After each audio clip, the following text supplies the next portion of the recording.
The war had been over for 3 solar cycles. Yet the Apex Conquered still spoke of her in hushed tones. Commander Thane stood before the memorial wall, his chitinous plates reflecting the pale light of the twin moons. Behind him, 50 of the galaxy's most lethal warriors waited in perfect silence. Each bore scars from the Void Wars, battles that had claimed billions across 17 star systems. They were bred for combat, enhanced beyond mortal limitations, and had never known defeat until they met Seren. "Tell us again," whispered Scout Prime Vexus, her optical implants dimming with something that might have been reverence. "Tell us how she earned the name." Thane turned, his 6 eyes focusing on the younger soldiers. Some had never witnessed what humans were truly capable of.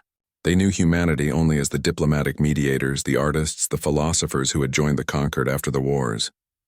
They did not know the truth that the veterans carried like a sacred wound. "It was on Kethvar Prime," Thane began, his voice resonating through his translator. "The harvesters had broken through our lines.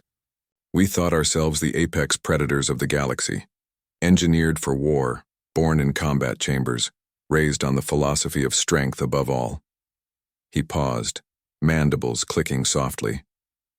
"We were fools." The memory crystallized in his mind with brutal clarity. The research outpost had been compromised. Thane's unit was evacuating the science team when the harvesters descended, biomechanical monstrosities that consumed entire planets for fuel. Protocol demanded they abandon the facility and orbital strike the location, but there was a problem. One of our young was trapped in Sector 7, Thane continued. Kravi barely passed his first molt, too small for battle armor. The structural collapse had sealed him in with 3 harvesters closing in. We calculated his survival at 0%. Command ordered us to withdraw.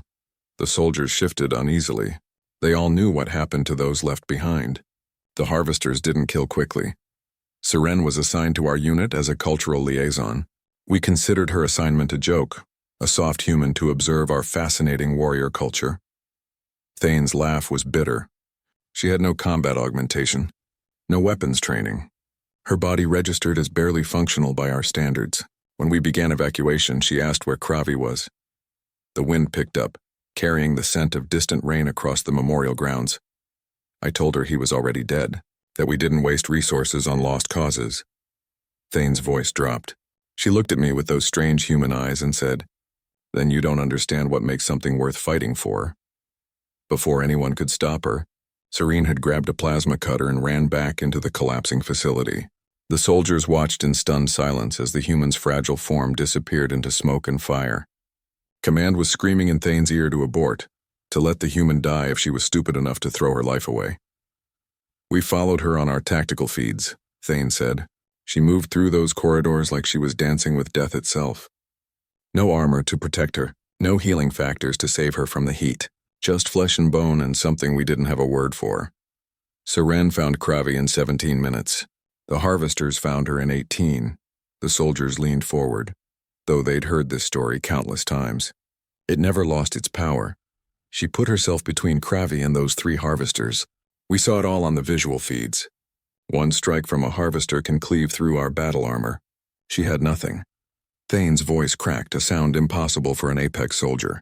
They tore into her. Ripped her shoulder open, shattered her ribs, punctured her lung.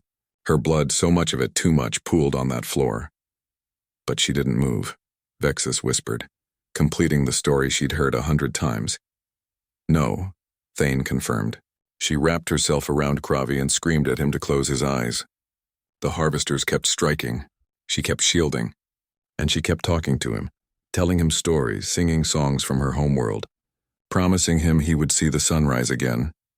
By the time Thane's unit disobeyed direct orders and stormed back into the facility, 3 minutes had passed, the longest 3 minutes in Conquered history. We found her still conscious, still covering Kravi with what remained of her body. She'd been struck 17 times. Her spine was visible through the wounds. When we tried to move her, she fought us, thought we were more harvesters coming for him. Thane touched his chest plate where a dent still remained. She broke 2 of my ribs before she recognized us. A dying human with a collapsed lung broke the ribs of an Apex warrior. The medical team said Seren wouldn't survive transport. They said even if she did, she'd never walk again, never use her right arm, never live without constant pain. Human physiology wasn't designed for that level of trauma. They didn't understand humans any better than Thane had. She was in medical reconstruction for 8 months. Kravi refused to leave her side. When she finally walked out of that facility, Thane gestured to the massive figure emerging from the shadows behind them. Kravi stood 3 meters tall now, fully grown, his scales bearing the ceremonial markings of the elite guard. Around his neck hung a simple chain, a gift from Seren, made from melted metal she'd salvaged from that day. She walked out and asked if Kravi was hungry. Thane finished, as if she'd simply been on a short trip, as if she hadn't redefined what we thought we knew about courage. Kravi stepped forward, his voice a deep rumble. She taught me that strength isn't about what you're built to withstand. It's about what you choose to protect. Commander Thane nodded slowly. After Kethavar Prime, the Conquered investigated humanity more thoroughly. We learned what we should have known from the beginning. Humans are the only species that runs toward danger to save strangers. The only species that will die for those they have no biological imperative to protect. They call it compassion.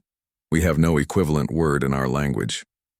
He turned back to the memorial wall, where Seren's name was carved in letters that glowed with eternal light. Seren refused every medal, every honor. She said she was just doing what anyone would do. Thane's laugh was soft, but she was wrong. What she did is what only a human would do. And now, when Apex soldiers swear their oaths, they don't swear by strength or by victory. As one, the 50 warriors behind him dropped to one knee. We swear by her name, Thane whispered, and we pray we find the courage to be worthy of it.